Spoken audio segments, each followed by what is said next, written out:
তারা সারা জীবন নৌকা আমাকে ভোট দিয়ে আসছে, ওগুলো আপনি কি করবেন রে ভাই? এত সহজ হয়ে গেল দুনিয়াটা। শেখ মুজিব কত খারাপ বোঝানোর চেষ্টা করতেছে। আরে ভাই, এই খারাপ লোকটা তো আমাদের স্বাধীনতার মহানায়ক। তার কাছ থেকেও একটু সেটা শুনতে চাই, মানে এটা নিয়ে অনেক আলোচনা হয়ে গেছে, তাও একটু যে নতুন দল এখন যে মানে বিষয়গুলো বলছে, গণপরিষদ নির্বাচন, সেকেন্ড রিপাবলিক, মানুষকে কতটা কমিউনিকেট করতে পারছে, মানুষের কাছে এই বিষয়গুলো কতটা স্পষ্ট হচ্ছে, ভোটারদের কাছে কতটা স্পষ্ট হচ্ছে? না, এটা আমার কাছে মনে হয় ওনারা সেটা স্পষ্ট করতে পারেন নাই। আমার সঙ্গে নতুন দলের দুইজন নেতার সঙ্গে কথা হয়েছে, তাদেরকে আমি সবসময় কথাটা বলেছি যে আপনারা যে একটা নতুন জিনিস নিয়ে আসছেন, আপনারা 28 তারিখের মিটিং এ প্রথম আপনারা বললেন যে আপনারা সেকেন্ড রিপাবলিক করতে চান, আপনারা গণপরিষদ নির্বাচন করতে চান, সংবিধান পরিবর্তন করতে চান, এগুলো করতে চান। তো এই যে বিষয়গুলো, গণপরিষদ নির্বাচন অথবা সেকেন্ড রিপাবলিক, এই শব্দগুলো দ্বারা আপনি যা কিছু বোঝাচ্ছেন, সেই বিষয়টাকে আমাদের আপনারা যারা অডিয়েন্স ছিল এখানে অথবা যারা আপনাকে সমর্থন করতে চায় তাদের কাছে কি পরিষ্কার? তো ওনারা বলছেন যে পরিষ্কার। আমি কিভাবে পরিষ্কার? অনেকেই তো অনেক কিছু, আমি তো বুঝি না যে গণপরিষদ নির্বাচনটা কি। কারণ আমি তো আমার জীবনে কখনো গণপরিষদ নির্বাচন দেখি নাই, এই ভূখণ্ডে দেখি নাই। তো আমাদের এখানে কোনো গণপরিষদ নির্বাচন কিন্তু কখনোই হয় নাই। তো যে জিনিস আমরা কখনোই দেখি নাই, তখন সেই জিনিসটা আপনি যখন বলতে চাইবেন, তখন আপনাদের তো উচিত ছিল আগে এই বিষয়টা নিয়ে সারা দেশের মানুষকে বোঝানো যে গণপরিষদ নির্বাচন বলতে আপনি কি বোঝাচ্ছেন, সেকেন্ড রিপাবলিক এই বিষয়গুলো আসলে কার ব্রেইন চাইল্ড বলে মনে হয় মাসুদ কামাল? ওনাদের কোনো একজন পীর আছেন আর কি, এই পীর সাহেবের মাথা থেকে আসছে। পীরের কোনো কথাই কিন্তু কখনো মুরিদরা প্রশ্ন করে, এটা নিয়ম নাই। আপনি কখনো কোনো পীরের মুরিদ কিনা আমি জানি না, আমি দেখেছি অনেক মুরিদ কেউ চিনি, অনেক পীর কেউ চিনি। পীর যা বলবে, মুরিদের দায়িত্ব হলো বিনা বাক্যবে, বিনা তর্কে, বিনা প্রশ্নে সেটাকে গ্রহণ করা। আমার মনে হয় ওনারা তাই করেন। ওনাদের পীর আছে যে একজন, সেই পীর সাহেবরা বলেছেন, ওনারা সেটা গ্রহণ করেছেন, ওনারা সেটা প্রচার করার চেষ্টা করেছেন। আমি ব্যক্তিগতভাবে মনে করি যে সেকেন্ড রিপাবলিক জিনিসটা যেটা, এটা আমাদের দেশের জন্য মোটেই প্রযোজ্য নয়। ওনারা ওই একটা শব্দ হয়তো শুনেছেন, জেনেছেন। আমি মাঝে মাঝে কিছু কথাবার্তা বলি যেগুলি অনেকে আমাকে বিতর্কিত বলে, অনেকে আমাদের মানে সমালোচনা করে। আমি একটা কথা বলি, সব সময় রাখবেন, এটা আমার কথা না, এটা হলো যে এক বই পড়া জ্ঞানী থেকে সবসময় দূরে থাকতে হয়, কারণ এরা খুব বিপজ্জনক হয়ে যায়। তো অনেকগুলো বই পড়তে হয়। এরা এক ধরনের ইতিহাস বলে, এরা ইতিহাসের একটা বই পড়ছে মাত্র। বাংলাদেশের ইতিহাসকে তারা একভাবে ব্যাখ্যা করে, এটা একজন লেখছে, এক ধরনের লেখক আছে। বাংলাদেশের ইতিহাস, বাংলাদেশের মুক্তিযুদ্ধের অনেকগুলি বয়ান আছে, অনেকগুলো দৃষ্টিভঙ্গি আছে। আওয়ামী লীগ একভাবে লিখছে। আওয়ামী লীগের যে মুক্তিযুদ্ধের ইতিহাস, সেখানে জিয়াউর রহমান বলতে কোনো চরিত্রই নাই, এবং ওখানে এই 30 লাখ শহীদ বোধ হয় নাই। এক শেখ মুজিব বঙ্গবন্ধু, উনি একাই দেশ স্বাধীন করে ফেলেছেন, এটা হলো আওয়ামী লীগের বয়ান। আবার বিএনপির যে বয়ান আছে, সেই বয়ানটা হলো যে জিয়াউর রহমান যদি ওই দিন স্বাধীনতা ঘোষণা না করতো তাহলে স্বাধীনতা হইতোই না, এটা হলো আরেকটা বয়ান। তো এটা হলো যে আবার জামাতের একটা বয়ান আছে, কিন্তু জামাতের বয়ান ইদানিং বেরোচ্ছে, কিছু কিছু নানা ধরনের বয়ান বেরোচ্ছে, এবং সেটা আমরা দেখতে পাচ্ছি। 71 বলতে কিছু নাই, দেখবেন ওনারা বলে কিন্তু 47 থেকে শুরু করছে ঘটনা, 47-এর পরে সরাসরি 24-এ চলে আসছে, মাঝখানে 71-71 নাই। এটা হলো আরেকটা বয়ান। এটা কার বয়ান এখনো বুঝতে পারছি না, কিছুটা জামাত মনে হয়, ক্লিয়ার না। তো হাজার বামপন্থীদের কিছু বয়ান আছে, আবার বামপন্থীর মধ্যে মস্কোপন্থীদের একটা ইতিহাস আছে।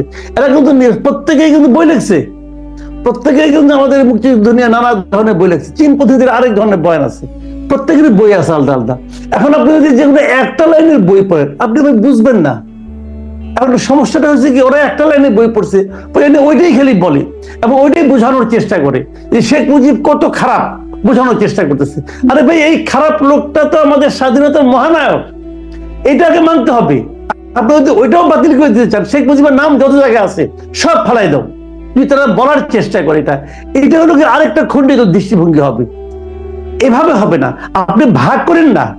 আমরা সবসময় বলি যে ভাগ করেন না ভাই, একত্রিত হন, একত্রিত করেন। আমরা সারা এই 15টা বছর দেখছি আওয়ামী লীগকে, দেশটাকে ভাগ করার চেষ্টা করছি, যে একদল হলো গিয়ে জামাতে ইসলাম, তারা কোনো পার্টি না, তাদেরকে পিটাইতে হবে এবং তাদেরকে বসতেই দেওয়া হবে না। আরেকটা হলো বিএনপি, ওটা কিন্তু শেষ দিকে তারা বলা শুরু করছিল এটা হলো সন্ত্রাসী দল, একটা বলা শুরু করছিল। জিয়াউর রহমানকে ওরা বলা শুরু করছিল এরা পাকিস্তানের নাকি চর ছিল। এইভাবে কি করেছে তারা? দেশটাকে ভাগ করে দেওয়ার চেষ্টা করছে। তাহলে এই যে বিএনপির এত সমর্থক ছিল, এই যে জামাতের এত সমর্থক ছিল, তাদের সবাইকে কি আপনি ফালাই দিবেন? সবাইকে নিয়ে বঙ্গোপসাগরকে ডুবাই দিবেন? এটা তো হয় না রে ভাই। তার মানে সবাইকে যে অ্যাকোমোডেট করার যে রাজনীতিটা, এটা তারা করে নাই। ওই রাজনীতি এটা না করার কারণে আমরা দুঃখিত হয়েছি আওয়ামী লীগের উপর। আওয়ামী লীগের পতন হয়েছে, আমরা আশা করেছি এরা বুঝি সবাইকে অ্যাকোমোডেট করবে, কিন্তু এরা যে করবে না এটা তো আমরা বুঝে গেলাম যেদিন নাকি ব্রিগেডিয়ার সাখাওয়াতকে সরাই দিল। ব্রিগেডিয়ার সাখাওয়াতের অপরাধটাকে সে কি বলছিল? সে বলছিল আওয়ামী লীগকে রাজনীতি করতে হলে ভালো হইয়া রাজনীতি করতে হবে। অন্যায়টা কোথায়? এদের কথা রাজনীতি করতে দেবো না, আওয়ামী লীগই থাকবে না। তাহলে আওয়ামী লীগের যারা আওয়ামী লীগকে ভোট দেয় নৌকা মার্কা, তাদের জন্য আপনি কি মার্কা দিবেন? জাহাজ মার্কা দিবেন? কি আপনি তাদের জন্য কি মার্কা? তাদেরকে আপনার এখানে ভোট দিতে হবে? তাদের সারা জীবন নৌকা মার্কা ভোট দিয়ে আসছে, ওগুলো আপনি কি করবেন রে ভাই? এত সহজ হয়ে গেল দুনিয়াটা। আপনি বলবেন, আপনি বলেন হওয়ার অন্য হয়ে গেল। ওটা তো আল্লাহ দেওয়া সম্ভব, আর কাউ দেওয়া সম্ভব না। নিজেদেরকে ওই পর্যায়ে মনে করেন আপনারা? এইভাবে তো হয় না রে ভাই। তো এখনো কিন্তু আমরা দেখছি সে বিভক্তি রাজনীতি চলছে। আমরা বারবার বলি মানুষকে, ভাই এটা হয়েন না। দেশকে বিভক্ত জাতি পৃথিবীতে কখনোই অগ্রসর হইতে পারে না, কখনোই পারে না। এরা বিভক্তিটাকে আরো তীব্র করার চেষ্টা করতেছে, আরো শার্প করার চেষ্টা করতেছে, না এরা বাদ, এদের বাদ দিয়ে আমরা কাজ করবো। এই যে কথাটা আলোচনা হলো, আনিস আলম কিন্তু স্পষ্ট ভাষায় বলছেন, আমি ওনাকে সমর্থন করি। ভাই গণজাগরণ যেটা হয়েছিল আপনার শাহবাগের, সেখানে কে যায় নাই বলেন আপনি? কে যায় নাই? এত লোক কখনো দেখেছেন যে রাতে পর্যন্ত ওখানে বসেছিল? কখনো দেখেছেন? এটা কি ৩-৪ জন লোকের পক্ষে সম্ভব করা? হ্যাঁ, আমরা এটা বলি যে এরকম একটা সর্বব্যাপী আন্দোলনকে তৎকালীন সরকারি দল ওটাকে নষ্ট করে দিছে। ওদের যে আবেগটা, ওদের যে অনুভূতিটা, সেটাকে তারা ধ্বংস করে দিছে। এই জন্য যদি দায়ী হয় শেখ হাসিনা দায়ী হবে, শেখ হাসিনার ওই লোকগুলি দায়ী হবে। কিন্তু ওইখানে যে হাজার হাজার নারী পুরুষ শিশু গেছে, এখন ওই শিশুটাকে ধরে নিয়ে এসে ফাঁসি দিবেন? এখন গণজাগরণ মঞ্চের কারণে সবচেয়ে বেশি ক্ষতিগ্রস্ত কে হয়েছে বলেন তো? এই এখনকার যে আপনার prosecutor, chief prosecutor Tajul Islam সাহেব, উনি ক্ষতিগ্রস্ত হয়েছেন। উনি তো এই সমস্ত ওই সময় যারা যুদ্ধ অপরাধী ছিল তাদের উকিল ছিলেন, উনি তো তাদের পক্ষের উকিল ছিলেন।